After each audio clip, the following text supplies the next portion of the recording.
Plus de 3 décennies à la télévision francophone. Une droite, la droite, une autre droite, la droite. La WWF. No, monsieur! We've been hanging and banging, brother! La foule est en délire, the fool is in the liar!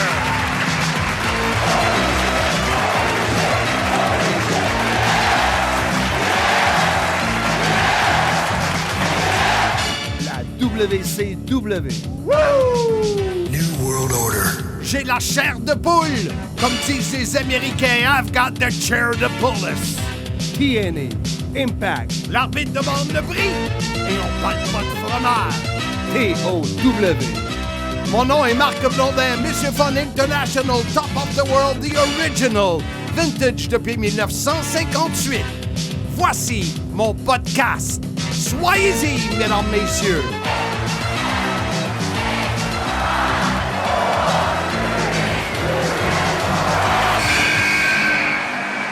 Bienvenue à tous, épisode numéro 3. Tout d'abord, félicitations à toi, cher auditeur, car si tu écoutes en ce moment, ça veut dire que tu as réussi à démystifier c'est quoi un podcast.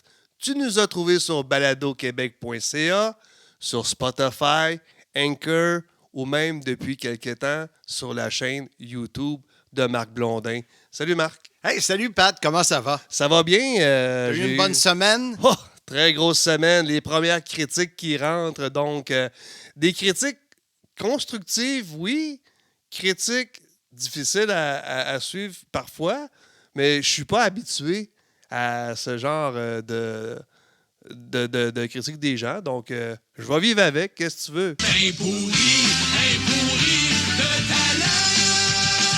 Ben moi, je pense que, écoute, c'est certain que les critiques, comme je le disais, les gens comparent souvent au duo que j'ai eu avec des personnalités à la télé. C'était cartoon un peu. Toi, t'es pas là pour ça. Non, puis c'est important que les gens sachent que je suis pas un historien de lutte. J'ai vu des commentaires qui disaient « Ah, je connais pas mon passé de lutte ». C'est vrai. T'es un intervieweur. Je suis un intervieweur. Je suis diplômé du Collège Radio-Télévision de Québec. J'ai travaillé en radio, mais de 2006 à 2009. Donc, j'ai été une longue époque sans travailler à la radio. Puis, il faut que les gens comprennent aussi qu'on ne fait pas une émission de radio, on ne fait pas des personnages. J'invite mon ami Marc Blondin à prendre un verre avec moi puis de me parler de sa carrière. Hey, parlant de ça, j'ai oublié Shooter. Je m'en allais dire ça. C'est où? Ben oui. Bon, ben je vois qu'il y a un bar là-bas. Hey, on va fouiller dans le bar tantôt. Marc, super. Mais non, mais juste pour finir ce que tu disais, aussi, garde, on est rendu au 3e épisode. Tu sais, je suis content que les gens donnent des commentaires, mais soyez patients un peu, là. Laissez-nous rouler une dizaine d'épisodes. Puis, tu sais, quelqu'un qui nous a dit on aimerait ça vous voir. Bien, c'est une bonne idée, je n'avais pas pensé, mais le temps de voir comment on va le faire, puis ça peut être le fun aussi. Là, Tu peux mettre une photo de toi puis imaginer la lèvre qui bouge. Ouais, mais non, ça, c'est pas fort. Ça. Non, c'est pas fort. Okay. Ben, j'essaie d'être créatif sans frais. Essaye pas d'être créatif, s'il te Non, plaît. ça marche pas. Hein? Mais je suis content parce qu'avant de débuter l'émission, j'ai regardé si il y avait un ressort sur la chaise et je ne suis pas encore sur un siège éjectable, donc ma job est sauvée. Oui, puis c'est ton idée, le podcast. Ouais. C'est toi qui as parti ça. Fait Okay. que, puis comme le faisait Eric Bischoff, si un jour tu es congédié, tu vas recevoir ça par FedEx. Bon, on plonge dans le sujet. Hey, mais juste, dernière affaire, merci à mon fils Liam. C'est lui qui s'est occupé de YouTube pour mettre ça là-dessus. Alors, le jeune, il est proactif. Ah, proactif, le mot du jour avec Marc Blondin. C'est ça que je cherchais l'autre fois. Je ne sais pas pourquoi que j'avais dit le mot du jour. Je me rappelle plus c'était quoi l'émission, mais tu me l'as reproché souvent, ça. Mon manque de proactivité. Jadis, dans la compagnie TOW. Marc, on saute tout de suite sur le sujet d'aujourd'hui. J'ai reçu dans mes notes, j'aime le titre, « Bye bye PCO, allô Sylvain Grenier ». On replonge à l'automne 2007. C'est quelques mois après TOW1. On va situer TOW1 a eu lieu au mois de mai 2007 au Parc Équestre de Blainville. C'était le premier show. Et propriétaire de TOW était PCO, Marc Blondin et Jean-François Kelly.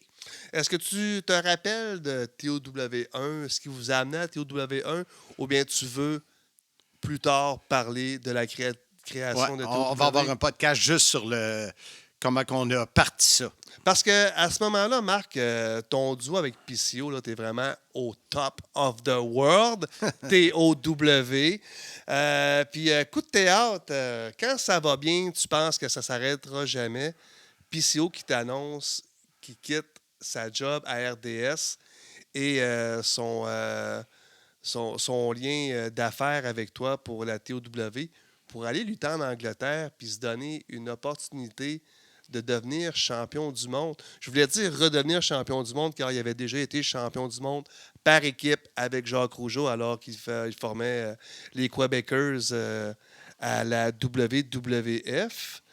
Donc, est-ce que tu peux me replonger dans cette fameuse journée que tu as appris que PCO s'en allait? Écoute, Patrice, c'est un des moments de ma carrière que j'ai encore... j'ai pas encore du mal à comprendre parce que PCO a atteint son objectif et qu'il est encore actif. Aujourd'hui, oui, il a fait le bon move.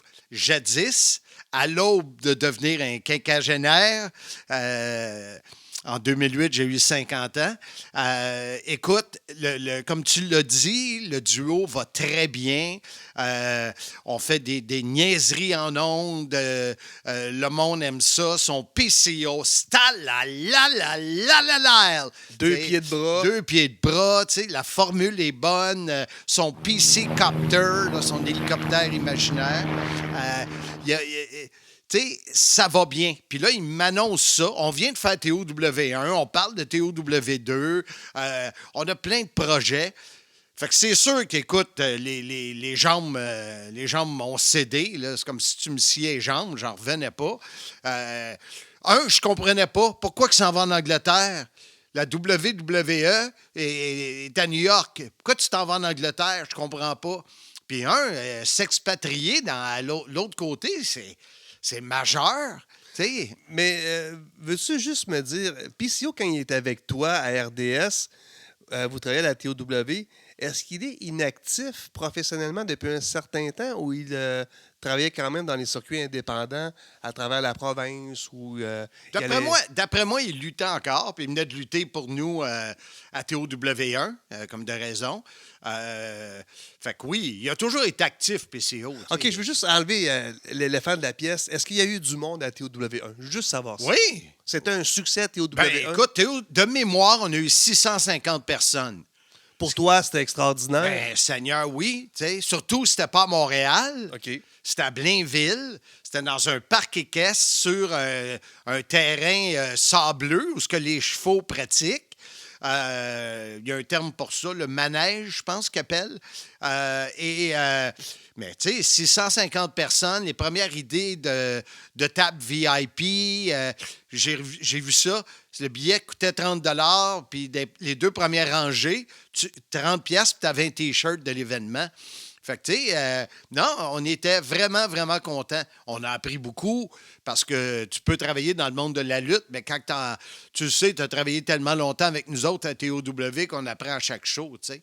Puis, faut pas oublier aussi que quand tu es à RDS, il y a Jean-François Kelly qui travaille également comme chroniqueur. Il y a toujours son petit segment à votre émission.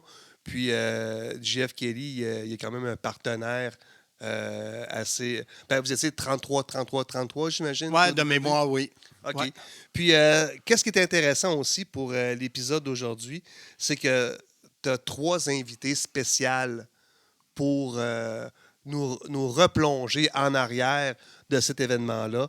Tu as non seulement Pierre-Carl Ouellette, PCO, qui a accepté de te parler malgré son horaire chargé maintenant avec la ROH, mais également Jean-François Kelly, qui est un de tes meilleurs amis depuis tant d'années, mais également son remplaçant, Sylvain Grenier, qu'on connaît très bien ici dans le monde de la lutte. Donc, Marc, parle-moi un petit peu de ces entrevues que tu as réalisées avec Pierre-Carl, JF. Je trouvais que il y a eu des suggestions de fans d'avoir des invités. Puis je trouvais que cet épisode-là était génial pour demander aux personnes impliquées ce qu'ils se souvenaient. Justement, après la pause, on va écouter ce que PCO, qui est le principal belligérant de cette émission-là, a à nous dire. Le podcast Soyez-y, mesdames, messieurs, aimerait souligner la part de MAD Électronique pour son appui. MAD Électronique, une équipe de pros pour vous conseiller pour vos besoins en équipement électronique, son, lumière et accessoires et un département à la fine pointe de la technologie pour un service informatique. MAD, situé au 581 Curé-Labelle à Blainville ou au madelectronique.com. Salut, content que tu sois sur le podcast de Soyez-y, mesdames, messieurs. C'est un honneur. Hey, ça me fait plaisir. J'ai entendu ça souvent, moi. Soyez-y, madame messieurs. Mais comme moi, j'ai entendu souvent, le style, la. C'est ça, je disais aux fans qui écoutent, aux auditeurs, qu'en 2004, je pense que c'est ça, 2004, tu as remplacé le tourneur à RDS pour qu'on fasse la lutte TNA, peut-être 2005? Ouais, fin 2004, peut-être début de... Ben non, on s'est vu à Porto Rico, puis j'étais là, me semble, en 2005. Fait que j'ai commencé en 2005, probablement à l'été 2005. Ça, on va s'en reparler à un moment donné parce que c'est vraiment comment on a commencé, c'est le fun, mais c'est pas le sujet d'aujourd'hui. On garde ça pour une autre fois. Fait que TOW1, on a fait ça, moi, toi puis Kelly, le 12 mai 2007. On partait pour la gloire, puis là, il est arrivé de quoi dans la tête à PCO qui décide qu'il lâche RDS alors qu'on était au gros pic de notre popularité. On se promenait partout en PCO Copter, la. Il se passait bien des affaires, puis je pense que ça avait pris pas mal tout le monde par surprise, y compris toi-même. Moi, le premier. Fait conte-moi ça, qu'est-ce qui est arrivé après TOW1 pour que tu fasses ça? TOW1 avec l'animation ce qu'on faisait RDS, parce que ça fait conjointement. On servait du show d'RDS aussi pour tu t'en souviens, tu avais commencé avec Top of the World à un moment donné, puis c'est ça qui a déboulé sur TOW, la fédération de lutte. Puis c'est juste rendu à ce temps-là, je pense que j'avais à peu près 38, 39 ans. Là, je me suis dit, c'est le temps ou jamais de donner un autre coup, sinon il va être trop tard. Fait que j'ai décidé de tout abandonner. Le projet de la TOW, puis aussi de quitter un bon emploi avec RDS, avec Robert Turcotte qui était notre producteur de l'émission, j'imagine. Notre boss. Puis même Robert, il était vraiment abasourdi de ça. Puis il m'avait demandé si... tu t'en souviens, il m'avait demandé si tu veux juste faire un essai de 3 mois, puis si ça marche pas, tu peux toujours revenir à la station. C'est vrai. Je sais pas si je te l'avais compté, mais je sais que dans le bureau, il me l'a dit, puis je me suis dit... écoute, Robert, si je vais de même, c'est parce que je suis sûr que je vais manquer mon coup. Il faut que j'y aille all-in, avec pas de place pour revenir. Il faut que je m'arrange pour que ça marche. Ça n'a pas marché. mais pourquoi tu dis que ça n'a pas marché? Ben, parce que les try-outs que j'avais eus à l'époque...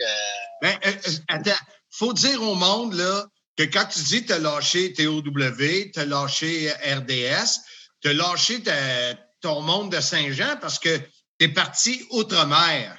Oui, c'est ça. Ben oui, j'ai amené ma blonde avec moi. On est allé vivre en Angleterre pendant au moins 1 an de temps. Mais tu ne l'as pas amené tout de suite là-bas. Oui, ben... Moi, je l'ai amené en croisière, ta blonde. Amélie a fait la croisière avec toi parce que moi, je partais trop rapidement. Puis elle est venue me rejoindre plus tard. Monde, PCO, pour pas qu'il pense croche, pas que ma femme m'arrache la tête, là, malgré que je n'étais pas avec elle dans le temps. Amélie, elle s'est trouvée une amie parce que les billets étaient déjà achetés. On est parti avec Hugo Fontaine, avec Cédric, mon fils, puis avec notre garde du corps au 4, Jean-François Kelly. Ah ouais! Ouais, puis tu sais, je sais, c'est vrai qu'avec le temps, il arrive tellement d'affaires qu'on oublie des petits bouts des fois. Mais elle est venue me rejoindre en Angleterre. Puis c'est là que nous autres, on était pour avoir une fille. Et on a décidé de l'appeler London. Mais tout ça pour dire que j'ai eu quand même 2-3 rencontres avec la WWE là-bas. Puis c'est pour ça que je voulais aller là. Je voulais lutter à temps plein pour la lutte là-bas qui est All-Star Wrestling. Puis c'était pas des gros salaires. Là. C'était des 7 jours par semaine. Des fois 2-3 shows par jour. Puis aussi, c'était dans l'espoir de rencontrer, parce que je savais que la WWE, il allait en tourner là-bas tout le temps. Puis j'ai rencontré Vince McMahon à 2-3 reprises, John Laurinaitis, Shawn Michaels. J'ai rencontré tout le monde. Mais, tu sais, je sentais que je n'étais pas le bienvenu. Tu sais, je sentais qu'il y avait tout le temps une certaine froideur. Puis on faisait quasiment ça pour dire, bon, on va lui donner un match pour avoir la paix. Tu sais, parce que moi, je sais qu'en 2003, j'avais viré le centre Bell à l'envers dans un try-out. Puis j'avais pas eu plus... ça scandait mon nom. C'était la folie furieuse. C'était le premier match de Raw. Puis j'avais pas eu plus. 2 semaines plus tard, John Laurinaitis m'avait appelé. Puis disait, Creative, puis Stéphanie, on n'a rien. Fait que quand j'ai retourné là-bas, j'ai bûché. Ça n'a pas plus marché. Quand je suis revenu, j'étais un petit peu découragé. Puis, quand tu es revenu, on parle de combien de temps tu étais en Europe? Après j'étais à peu près 1 an total. Ma blonde a tombé enceinte. Puis moi, je voulais que ma fille accouche en Angleterre pour avoir sa citoyenneté anglaise. C'est pas facile de rentrer là-bas, que ce soit pour faire des études, aller en voyage. C'est vraiment difficile de rentrer là. T'sais, ça a pris un permis de travail spécial que tu peux en avoir juste un dans ta vie pour ma blonde, pour me suivre. Puis moi, mais avec la compagnie, mais les autres peuvent avoir des permis de travail assez facilement. Puis c'est le même principe aux États-Unis, c'est dur d'avoir des permis de travail. Fait que c'est ça. Là-bas, ben, ça n'a pas fonctionné. Puis je suis revenu. Et ça a été de continuer à croire aux rêves à travers de tout ça, pareil.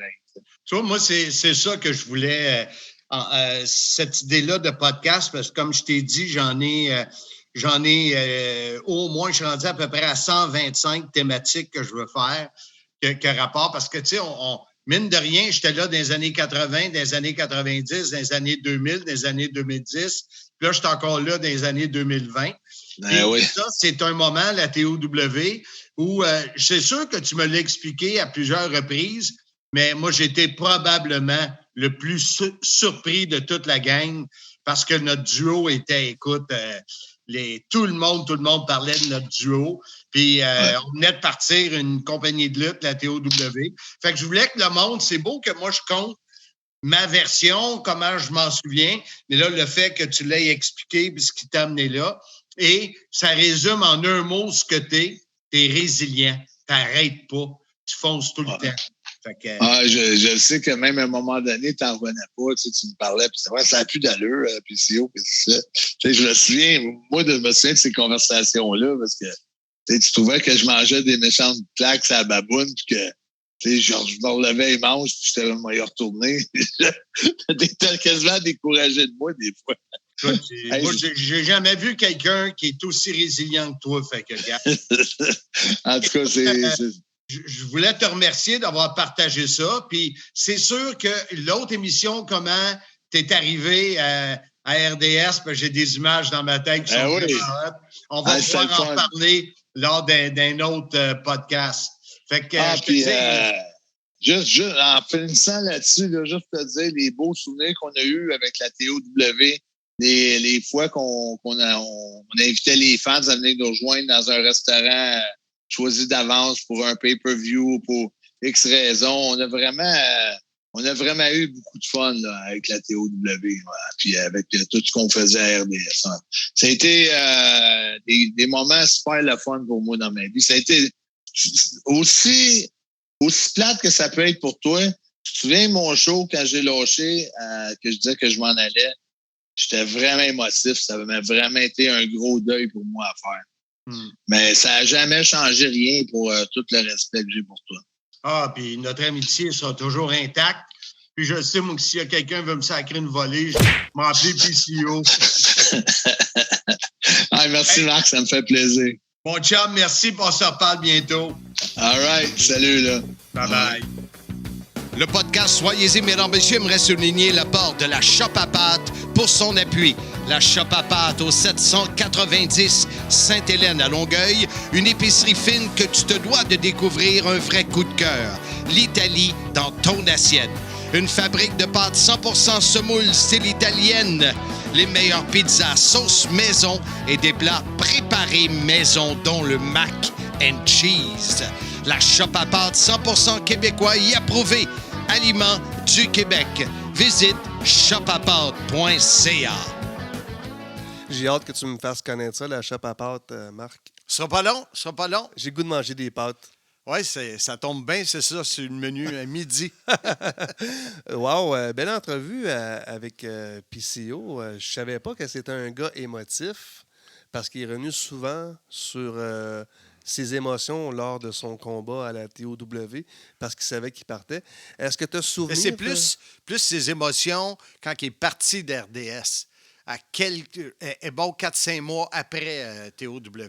OK. Puis, comme il a dit, il quitte une sécurité d'emploi pour poursuivre un rêve qui est possiblement pas aussi rémunérant que qu'est-ce qu'il y avait là. Puis, comme il l'a dit, je me souviens, il a jasé. Écoute, il luttait presque à tous les jours, parce que j'avais quand même gardé le contact avec. Il luttait, puis il y a des fois, comme il dit, 2-3 shows par jour. Les gars, tu sais, il était habitué à un certain confort ici. D'être 9, 10, 12 gars dans la même maison, tu le sais, une gang, t'en as avec qui tu t'entends, puis d'autres, tu t'entends moins. En plus, il n'avait pas porté sa blonde tout de suite, comme j'ai compris. C'est quoi cette histoire de croisière-là, Marc? Tu t'en vas en croisière avec la blonde de un de tes bons chums qui te lâche en plus. Mais je voulais le faire payer. Non, sérieux, écoute, moi, j'étais longtemps un maniaque de croisière. Okay. J'en ai fait 24. Et puis, JF Kelly en a fait plusieurs avec moi. J'avais réussi à vendre l'idée à PCO que ça serait le fun de faire une croisière ensemble, on aurait du fun. Fait que là, on avait tout booké, puis il était chanceux d'être capable de transférer son billet à l'amie de sa blonde, sa blonde dans le temps, Émilie, la mère de sa fille. Il était chanceux, puis on est parti avec mon fils, avec notre chum Hugo, JF et les 2 filles. Ça a été mémorable. PCO, il était parti en Angleterre, ouais, puis en croisière. Comment tu te sens rendu là, Marc? Est-ce que tu te sens trahi quand même parce qu'il t'a laissé tomber? Non, trahi, c'est un... Non, c'est un gros mot, j'avoue. Ouais, mais est-ce que tu t'es senti abandonné? Tu sais, c'est comme... Oui. Depuis 2004, il est avec toi. Vous êtes... tu dis le pic, mais encore une fois, je précise que moi, c'est la francisation qui... L'apogée. L'apogée. Tu étais au sommet de ton art avec lui. Et puis, il abandonne le bateau. Croisière bateau. Wow! Comment tu te sens? Écoute, ça m'a pris du temps à comprendre. Comme je te le disais tantôt, le fait qu'il a été champion récemment à ROH, puis qu'il est encore là, puis qu'il est actif, puis PCO Not Human, que ça soit fort, je trouve ça vraiment hot. Mais à ce moment-là, en 2007, assommé. Je suis assommé. Écoute, juste te donner une anecdote. À un moment donné, mais là, je veux être certain que c'est avec lui. Parce que là, tu pars de Richard Charland, le Magnifique, les tourneurs, PCO, personne.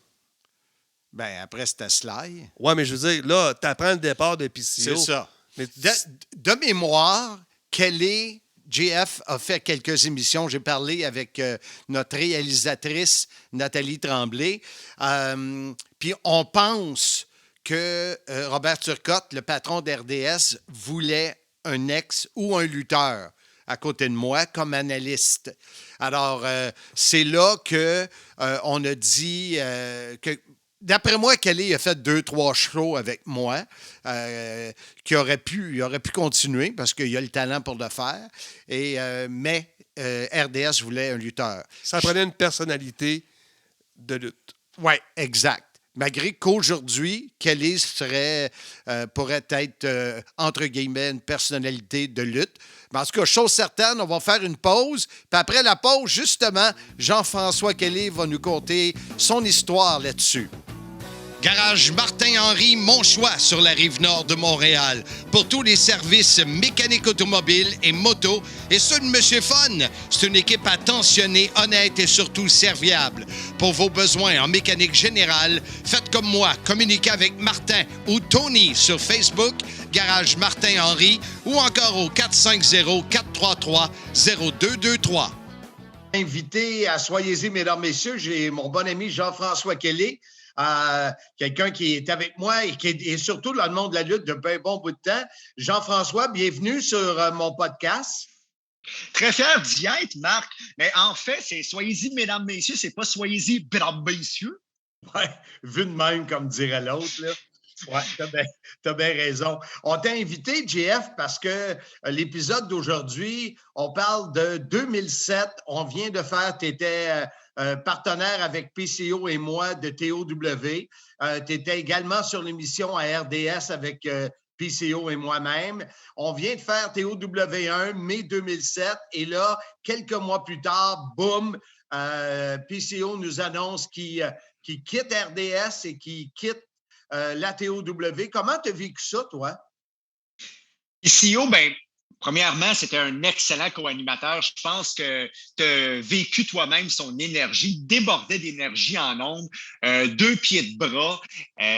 Souvent, il débordait trop d'énergie. Le gars de son avait de la misère avec le son en tant que tel, donc pour les aiguilles, tellement qu'il débordait d'énergie. Donc, PCO est fait pour la lutte, il est fait pour animer, il est fait pour faire la promotion de la lutte, mais il est surtout fait pour lutter. Donc, c'est la raison pour laquelle il a quitté pour une tournée en Angleterre, parce que la WWE était dans ce coin-là. Il voulait impressionner les agents de la WWE en tournée en Angleterre. Moi, j'ai vécu PCO, je l'ai connu comme un super bon ami, mais qui avait à cœur son travail de promoteur à la TOW, à cœur son travail de co-animateur à RDS, mais surtout en tant que PCO qui a comme premier but dans la vie d'être un des meilleurs lutteurs au monde. Mais on s'entend, JF, que de tout lâcher pour espérer rencontrer quelqu'un de la WWE en Angleterre, espérer les impressionner, il faut que tu sois résilient, pas à peu près. Oui, je crois que PCO, comme je te l'ai précédemment dit, c'est un performeur, dans le sens que, en guillemets, évidemment, mais PCO, il fait tout pour que le monde sache que c'est un des meilleurs au monde, justement. Il est prêt à tout. Lui, son but ultime dans la vie, c'était le championnat mondial de n'importe quelle fédération.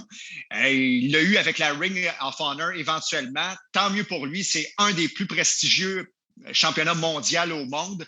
Mais avant tout, PCO, c'est un des meilleurs lutteurs au monde. C'est ça qu'il veut faire en premier lieu. Donc, c'est pour ça qu'à l'époque, j'étais très déçu qu'il quitte RDS, qu'il quitte la TOW. Mais en même temps, je comprenais sa décision parce que c'est ça qu'il préfère faire, c'est-à-dire lutter puis impressionner les gens sur un ring de lutte. Et là, dans le deuxième segment de l'entrevue, je veux te parler de l'arrivée de Sylvain Grenier parce que tu as été celui qui involontairement tout déclenché de l'arrivée de Sylvain Grenier, autant à RDS avec nous qu'autant du côté de la TOW. Oui, je suis très fier de ça parce que j'ai connu en même temps, je côtoyais en même temps 2 grands lutteurs professionnels PCO, puis Sylvain Grenier que tu viens de nommer. Sylvain Grenier, je l'ai connu grâce à la NCW. C'est Carl DeMarco qui avait appelé le promoteur de l'époque, David Saint-Martin, le Chacal, qui fait d'ailleurs tes infographies pour les pay-per-view de Impact Wrestling maintenant.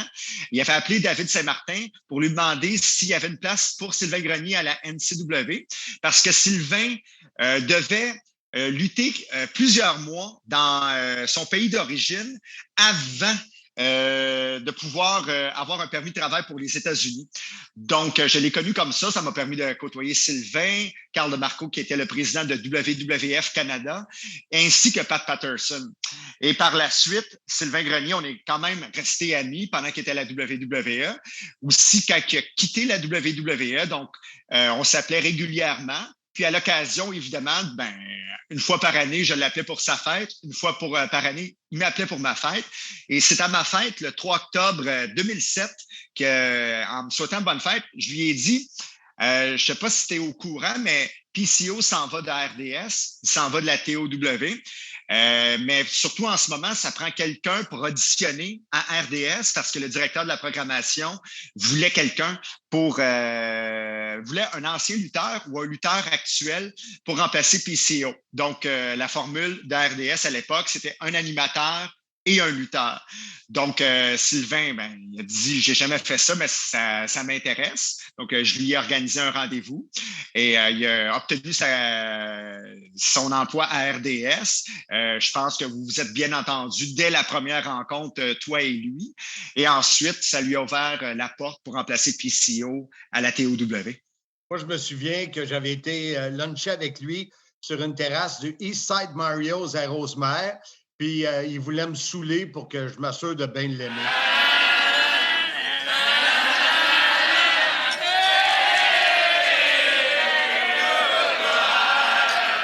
Écoute, je pense qu'il fait ça avec tout le monde. Oui, excepté qu'il ne prend pas tout le temps facture. c'est ça qui est dommage. C'est triste, même. Non, c'est un homme très généreux. Oui.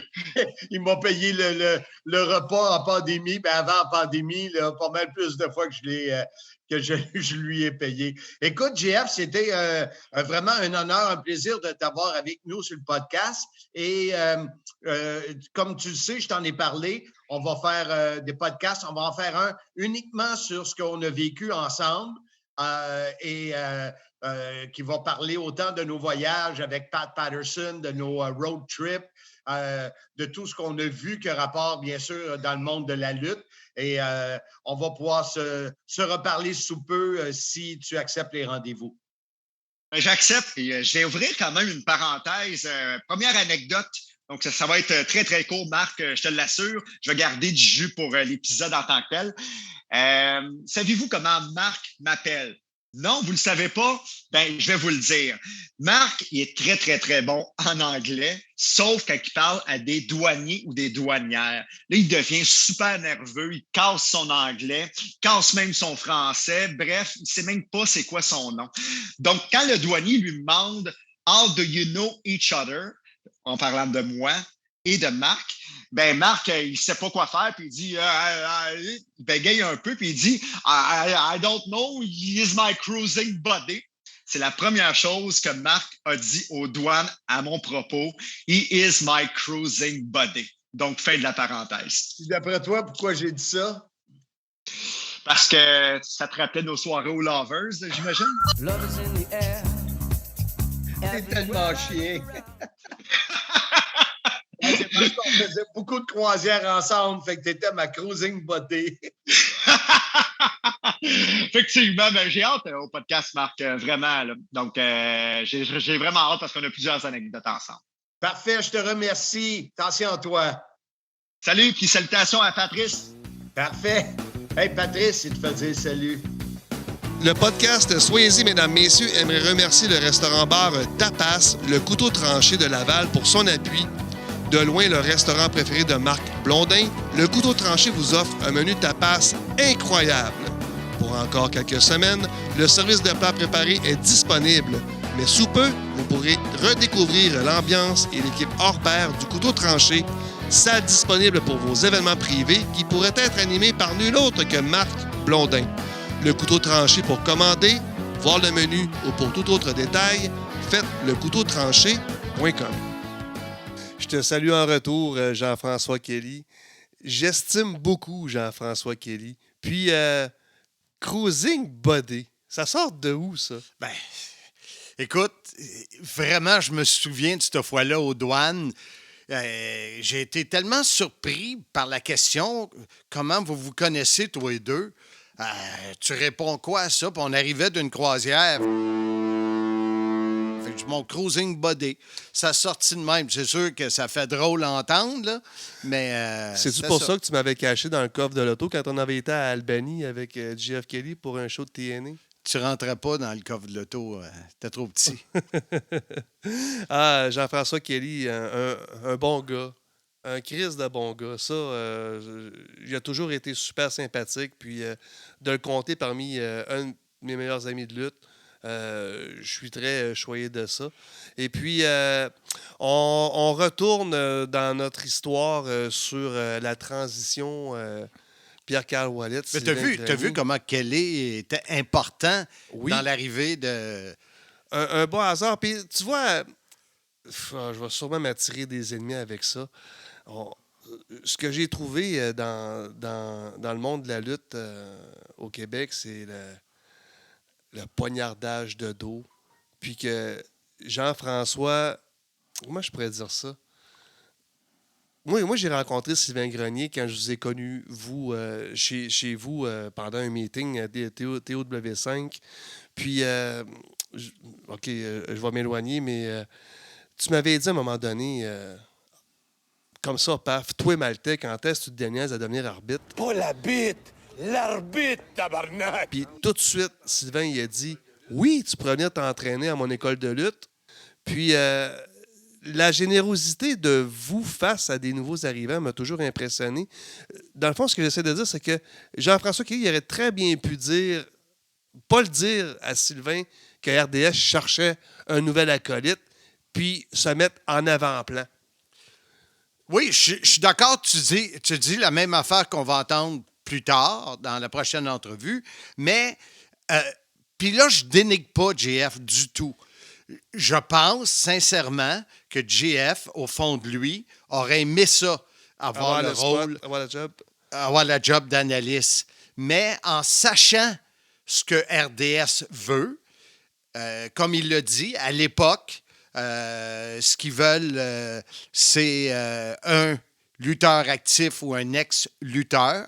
En sachant ça, ben, il a ouvert la porte à Kelly et ça me permet de faire une pause, Pat, en disant j'ai une pensée là, pour Stéphane Morneau, pour JF, pour Ben Cossette, qui ont perdu il y a quelques semaines la lutte à RDS. Je trouve ça vraiment, vraiment dommage.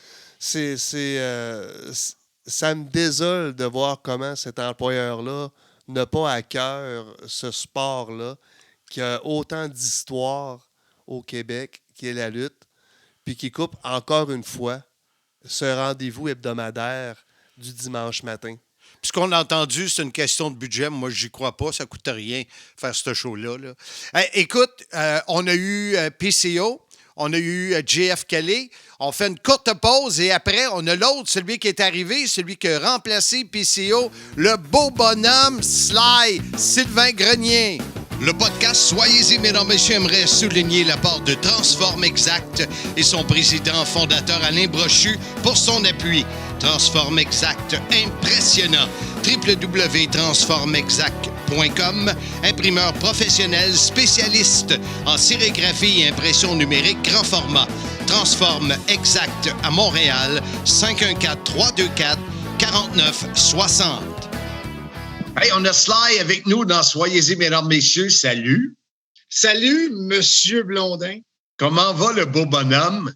Ça va super bien, super bien. On a hâte que ça finisse, cette histoire de pandémie-là. Là. Hey, Sylvain, on se retrouve en 2007. T'avais quel âge? Tabarouette, j'avais-tu 29, 30? Là, on est en quoi? Ça fait 14 ans? Ben, J'avais 30. Ouais. J'avais 30. J'ai 44. Ah oui? Je pensais que tu avais 22 quand on a commencé à travailler ensemble. Tu avais de l'air tout jeune et innocent. Oui, j'avais l'air tout jeune. On est à l'automne 2007. PCO vient de m'annoncer qu'il lâche le duo, il débarque de TOW, qui s'en va en Europe pour essayer de rencontrer Vince, qui était weird au moment. Et toi, tu es arrivé dans le portrait. Moi, honnêtement, je te connaissais même pas. C'est drôle parce que moi, j'étais encore dans ma clause de 90 jours sans compétition de la WWE. Je pense que j'étais revenu à Montréal pendant ce temps-là. Moi, j'avais loué. Tu nous as parlé qu'il fallait que tu luttes beaucoup là, ou plus au Québec avant d'être là-bas, quelque chose du genre. Là. Mais non, là, t'es mêlé, Blondin, là. Lui, il a dit la NCW là, avec David Saint-Martin. C'est lui qui. Mais attends une minute, là. De quoi qu'on parle? De mes débuts à WWE ou mes débuts à TOW? TOW et RDS. Bon, mais ça, c'était en 2007. Je venais de finir ma run à WWE parce que Kelly m'a aidé à avoir mon visa pour aller à WWE. On parle de quelle année? 2001. Eh boy, OK, il est 6 ans en retard, lui. Ouais. Ben, on l'a connu, tous les deux, on sait qu'il est souvent en retard, là. Ben, il est né en retard. Ouais. Il n'a pas été juste à 52 semaines dans le ventre à sa mère? Je pense que c'était 54. 54. Bon, fait que tu vois, t'es pas pressé. Mais non, c'est ça. C'est toi qui me l'as rappelé tantôt. J'ai appelé Kelly pendant mes 80 jours. Je me souviens pas si j'étais en Floride ou ici. Puis, pour lui souhaiter bonne fête. Fait que c'était sa fête. On va dire, comme je te connais, là, il devait être spécial pour toi parce que tu n'appelles pas trop souvent le monde pour leur souhaiter bonne fête, toi. T'as bien raison. Je suis vraiment pas bon là-dedans. Mais oui, JF, il m'avait bien gros aidé avec mon visa, puis il avait fait ça, tu sais, vraiment volontairement, de bonne guerre. Tu sais, il a un grand cœur. Il est super généreux. Il est weird, mais il est super généreux. Fait qu'on l'aime comme ça. On l'aime comme ça, JF. Oui. Puis, fait que c'est ça. Tu vois comment c'est fait, le timing dans la vie. Je l'appelle pour lui souhaiter bonne fête. Puis là, il m'annonce que PCO s'en retourne en Europe, qu'il relance sa carrière, puis que peut-être RDS chercherait quelqu'un. Fait que, puis tu sais, si tu regardes ça, il faut vraiment avoir l'idée du spectacle puis l'idée de faire avancer le produit parce qu'il aurait pu se mettre à cette place-là, le VGF. Il aurait pu pousser ta candidature pour être là. Puis tu vois, honnêtement, moi, je pense qu'il l'a fait. Puis je pense que RDS voulait vraiment avoir un ancien lutteur. Ouais. Fait que, tu vois, puis moi, j'étais encore dans ma clause de 90 jours. J'avais pas le droit légalement, mais on a découvert après dans le contrat que c'était juste pour les États-Unis. Fait que j'ai été capable de signer un contrat avec RDS. Puis à ce moment-là, quand tu as commencé à RDS, je me souviens qu'on est allé sur la terrasse du Eastside Marriott. C'est là qu'on a eu notre meeting à Rosemère. Oui, exactement, parce qu'on se connaissait pas. Moi, je te connaissais un peu, parce que j'écoutais la lutte quand j'étais jeune, puis t'animais le backstage, puis sur le ring. Je me souviens de toi dans ce temps-là, puis un peu de radio. Mais tu sais, moi, ça faisait 10 ans, j'étais parti, puis j'avais resté en Europe avant ça. Fait que ça faisait une décennie que j'étais plus ici. J'étais un peu déconnecté. Puis, c'est ça, là, je pense, le test, tu sais, t'as dit à Kelly, c'est bien beau lutteur, mais faut le rencontrer, ce bozo-là. Fait que je pense que notre meeting ou mon audition, appelle ça comme tu veux, là, c'est fait là avec 2 bouteilles de vin sur la terrasse du... tu dis sur Eastside Marriott? Ça, j'ai dit, je sais pas si c'était à Kelly ou à PCO que j'ai dit ça. J'ai dit, Sly, il m'a saoulé pour que je le prenne dans la gang.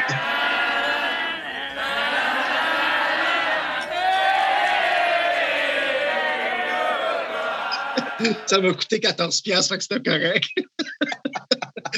You're a cheap date. Mais à ce moment-là, pour toi, c'était clair que c'était fini à WWE?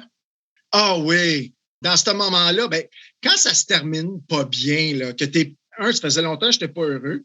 Puis quand on a eu le dernier Anicroche, j'étais prêt, j'avais le goût, j'étais fed up. Puis tu sais, là, il est arrivé tellement d'affaires. Puis moi, mes partners, tu sais, René, on avait recommencé ensemble. Là, il s'était fait buster. Fait qu'il s'était fait mettre dehors ou il était suspendu encore pour 6 mois. Fait que là, il fallait qu'il me repackage encore. Il m'avait repackagé avec Marie. C'était super bon. Puis là, je m'étais pogné avec Arn Anderson. Fait que, ton ami? Ouais, mon fameux ami. Fait que ça allait plus. Puis il était temps que je parte. Puis là, ils m'ont offert d'aller au Japon, ça. Puis ça ne me tentait pas d'aller au Japon. J'ai dit, tu sais, moi, je suis rentré là-dedans parce que je suis un entertainer. Ouais. T'sais, moi, j'étais là-dedans pour le divertissement. J'aurais pu aller au Japon puis tout, mais ça ne me tripait pas. T'sais, je l'ai fait, moi, quand j'étais jeune, le tour du monde. Puis financièrement, je n'avais pas besoin de ça, de courir à droite puis à gauche. J'aurais pu faire les indies comme tout le monde, ça ne me tentait pas. Fait que c'est pour ça quand RDS est arrivé, je trouvais ça cool. Ça me ramenait à la TV ici. Ça fait longtemps que je n'avais pas été à la TV ici. Puis, c'était un bon début. Puis, je pense que c'est tout de suite après, je pense que j'ai ouvert ma compagnie d'esthétique. Puis, tu sais, ça a été un bon relancement pour moi quand je suis revenu ici à RDS. Mais t'étais-tu avec nous autres à TOW2? T'étais-tu là? On avait-tu commencé partnership? Le 2. Le 1, c'était où? Le 1, c'était à Blainville, au Parc Équestre. Le c'était 2, PCO. Le 2, il faudrait que j'aille voir dans mes... me semble que le 2, c'est là qu'on a commencé, nous autres, Blondin. Parce que la compagnie, on ne l'a pas enregistré en 2008? Peut-être, oui. Faudrait. Écoute, il y a tellement d'affaires qui se passent que c'est dur de. Mais je pense que c'est ça, Blondin. 2008, mais oui, TOW2, c'était au Centre Pierre Charbonneau. D'après moi, oui. Fait que, tu sais, c'est ça, quand je suis revenu avec RDS, après, tu me parlais de la TOW, puis moi, avec mes idées de grandeur, j'étais comme, OK, on peut faire ça, mais moi, je ne ferais pas ça dans une place, c'est que les vaches puis les chevals chient à terre, ça ne m'intéresse pas. Il faut faire ça dans un plus beau building, il faut faire ça. Fait que, tu sais, on avait été au Centre Pierre Charbonneau, on avait dépensé une fortune, mais tu sais, au moins, ça avait de la classe, là, tu sais. Si tu as commencé à RDS, possiblement à fin 2007. Oui. Si on a eu notre lunch sur une terrasse, c'était possiblement octobre. Début septembre, je pense que j'ai commencé à RDS. Okay. Bon, ben, tu sais, c'est ça. Début de l'automne. Puis ça, parce ça nous que a PTO pris... était parti fin août, il me semble. Oui. Ça nous a pris presque un petit peu plus qu'un an pour tout remodeler la TOW puis repartir ça. Oui, exactement.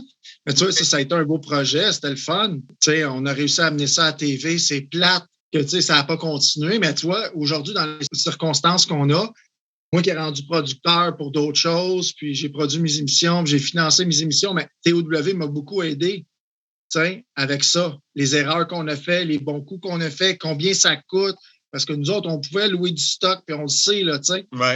Donc ça m'a aidé bien gros pour produire le Fit Show qui est présentement à RDS depuis 1 an. All right. Ben, je te remercie beaucoup d'avoir participé au podcast Soyez bien messieurs. Ben, ça me fait plaisir, mon Blondin. Puis, long succès. Je sais que tu commences là-dedans. C'est une nouvelle aventure. Puis, tu sais, c'est comme la nouvelle radio 2.0. Mm-hmm. Puis, moi, j'en écoute beaucoup des podcasts. La nuit, avant, moi, j'étais Netflix. Puis là, c'est des podcasts. J'écoute Joe Rogan. Que j'adore, que je trouve intéressant parce qu'il va à droite puis à gauche dans ses sujets, même si c'est un gars du UFC. Comme toi, tu es un gars de lutte, mais tu sais, tu peux parler de plein d'affaires parce que tu as fait plein d'affaires dans ta vie. Fait que je suis sûr que ça va être super bon. C'est sûr que tu as un gros handicap. T'as mal tête. Ça, c'est chier! Ça va être bon. Ça va être bon. Il n'arrache des commentaires, en tout cas. Comment ça? Ben, les gens, il y en a qui comprennent pas, qui connaissaient pas la vieille lutte. Il y en a qui comprennent pas que c'est pas comme, mettons, toi et moi PCO, moi le tourneur, c'est pas un duo. Tu sais, c'est un animateur qui me pose des questions. Ouais. Et les gens, ben, regarde, il y en a eu, on va lui donner la chance, là, il travaille fort. Ben oui, mais. Il est restreint comme talent. Un pourri de talent. Non, mais tu sais, il a fait de la radio, là, tu sais, puis il est très bon. Puis, tu sais, la formule va pouvoir évoluer tranquillement, là. Vous commencez, là. Fait que là, vous parlez de lutte, mais vous allez pouvoir déborder sur plein d'autres sujets, j'en suis sûr. Puis, tu sais, Patrice, il est super cultivé, il s'intéresse à plein de choses, la politique, les sciences, tout. Fait que, tu sais, là, vous parlez de lutte, mais à un moment donné, vous allez faire le tour de la lutte. Fait que, ben, je suis rendu à 112 thématiques qui touchent la lutte, qui touchent qu'est-ce que j'ai vécu. OK, wow. Il y aura d'ailleurs un podcast entièrement sur toi. OK, mais qu'on ait la chance, on reprendra notre petit lunch, le dernier qu'on a fait l'été passé. Là, on essaiera d'en prendre un autre. Là. Super. OK, mon chum. Merci. Enfin des compliments venant de Sylvain Grenier, puis un petit peu de toi. Puis il a raison, hein? On va s'éparpiller un peu dans les sujets. Là. On est rendu en numérologie. Là. Tu dis 114, 125, tu me dis 104. Juste à dire, Marc, mon contrat, c'est 2 ans. OK. Là, tu dis 114 à 1, 102 à moi, 125 à lui. Tu peux-tu me restituer, s'il vous plaît? Bien, écoute, 2 ans, il y en a à peu près 50 par année, puisqu'on va sûrement prendre une pause dans le temps des fêtes. Ça veut dire qu'après le chiffre 100, si ça vous tente d'envoyer vos CV pour remplacer, vu que ton contrat va être échu. Puis, je sais qu'à un moment donné, tu as resté surpris quand j'ai dit que je ne connaissais pas Sylvain Grenier. Oui, moi, je vais toujours me rappeler de la première fois que j'ai vu les premières vignettes de la Résistance à la WWE. Sylvain Grenier, René Dupré. Puis, ça nous avait tellement marqué, nous, mes chums, à Chibougamau, une place que tu t'en sacs comme à chaque épisode. On jouait au jeu de société Risque. OK? Puis. Quelle vie palpitante! Quand tu joues à Risque, tu fais toujours 3 contre 2. Puis, quand tu attaquais, lui, à 2, là, tu faisais la résistance. Bref, c'était un inside entre mes 2 jobs. Marc, j'aimerais ça que tu te réveilles, s'il te plaît, parce que l'épisode tire à sa fin. Mais ce que je voulais te dire... Oui, attends un peu. Porte, oui, tu m'as ouvert la porte avant que tu t'endormes. Comment ça, tu connaissais pas Sylvain Grenier, champion du monde par équipe, un des seuls Québécois qui était là à ce moment-là? Tu vois, aujourd'hui, je suis Kevin Owens, Sami Zayn. Mais à ce moment-là, je ne regardais pas la WWE. J'ai jamais été un gars qui peut passer 5 heures à écouter de la lutte. Tu es un imposteur. Oui. Tu étais payé pour faire de l'animation de lutte. Ouais. Tu t'en sacrais de ce métier-là. Ben non. Pas du métier, tu te sacrais de la lutte. C'est parce que j'ai pas le temps d'écouter tout ce qui se passe. Les gens, comme tu as eu des commentaires, les gens pensent qu'on est des spécialistes et des historiens.